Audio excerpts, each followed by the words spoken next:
किसी ने बड़े कमाल की बात कही है कि अगर आप चाहते हो कि सारे फैसले हो आपके पक्ष में, तो ऊपर वाले की तस्वीर को लगाइए अपने मन के कक्ष में।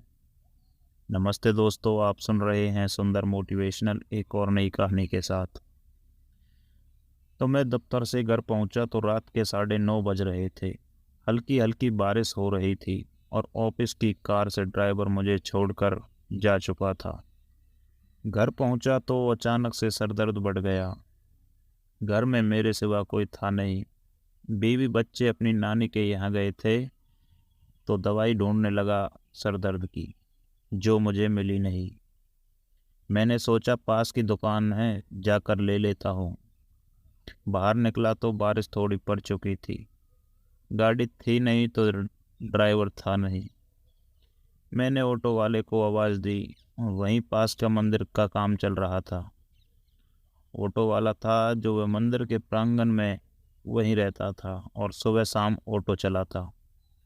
और ऑटो वाले भाई साहब मेरी तरफ आए और मैंने कहा कि दवाई की दुकान तक चलना है। उन्होंने कहा ठीक है। 50 रुपये बताए और हम चल दिए। ऑटो वाले भाई साहब को देखकर लग रहा था कि वे बहुत ही परेशान हैं। इनकी हालत कुछ ठीक नहीं है। तो मैंने पूछा, भाई साहब क्या बात है? उन्होंने कहा, 2-3 दिन से हल्का हल्का शरीर में दर्द है और थोड़ा बुखार है, लेकिन क्या करें, सवारी मिल नहीं रही, पैसे हैं नहीं और दवाई खरीद नहीं पा रहा हूँ। रोज़ भगवान से पूजा पाठ करता हूँ कि आप ही देखो। इसी उधेड़ बुन में हम पहुँच गए दुकान पर। मैं उतरा और फटाफट से अपनी दवाई ले ली और उस ऑटो वाले भाई साहब के लिए भी दवाई ले ली।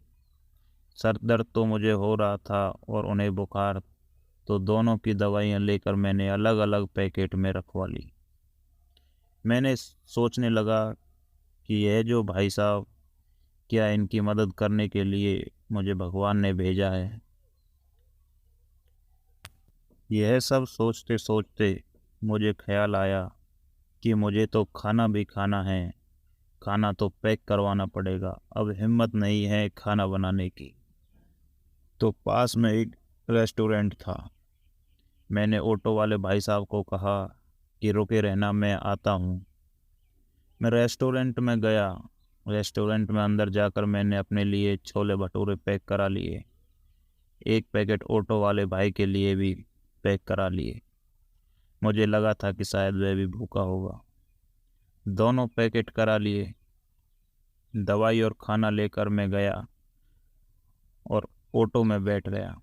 बात करते हुए रिक्शा वाले भाई साहब ने मेरे बारे में थोड़ी और जानकारी लेते हुए जब वह घर पहुंच गए तो मैं ऑटो से उतरा और भाई साहब को 100 का नोट दिया। उन्होंने कहा 50 ही तो थे। मैंने कहा कोई नहीं, रख लो, चिंता मत करो, यह दवाई का पैकेट भी अपने पास रख लो।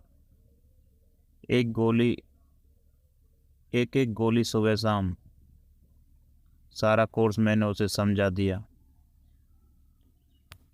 आप ले लेना, 3 दिन का कोर्स है, ठीक हो जाओगे। और ये आपके लिए छोले भटूरे का पैकेट। पहले खाना खाना, फिर दवाई लेना और फिर सो जाना, सब अच्छा होगा। मैं बोल रहा था तो भाई रोता रोता जा रहा था। तो मैंने कहा, क्या बात हुई? तो ऑटो वाले भाई ने कहा कि पता नहीं, मैं भगवान से कहता था कि कोई अच्छी सी सवारी मिले जो मेरी मदद कर दे। उन्होंने आपको अपना दूत बनाकर भेज दिया। मैं उनसे कहता था कि दवाई का इंतज़ाम करवा दो, शरीर में बड़ा दर्द रहता है, तो आपने दवाई दवा दी। मेरी कई दिनों से इच्छा थी, कई महीनों से इच्छा थी कि मुझे छोले भटूरे खाने को मिल जाए। आज आप छोले भटूरे लेकर आ गए। मैंने आपसे कहा भी नहीं था। सब वो करवाता है, वह प्रभु की इच्छा थी, सब प्रभु की इच्छा है। वह ऐसा कहते जा रहा था।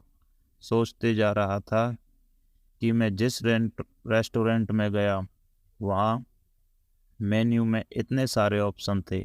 थाली थी, समोसा था, कचौड़ी थी, डोसा था। मैंने छोले भटूरे ही क्यों लिए शायद वह अपने भक्त की इच्छा पूरी करवाना चाहता था। कहानी बहुत छोटी सी है, लेकिन सच है कि जीवन किसी भी परेशानी में हो, घबराना मत। वो ऊपर वाला अपना बंदा, बंदी या किसी को भी अपने दूत के रूप में, किसी भी रूप में आपके पास जरूर भेजेगा, आपकी मदद करवाएगा। वे कई अनेक रूप में चले आते हैं और कई बार हम उन्हें पहचान नहीं पाते। धन्यवाद।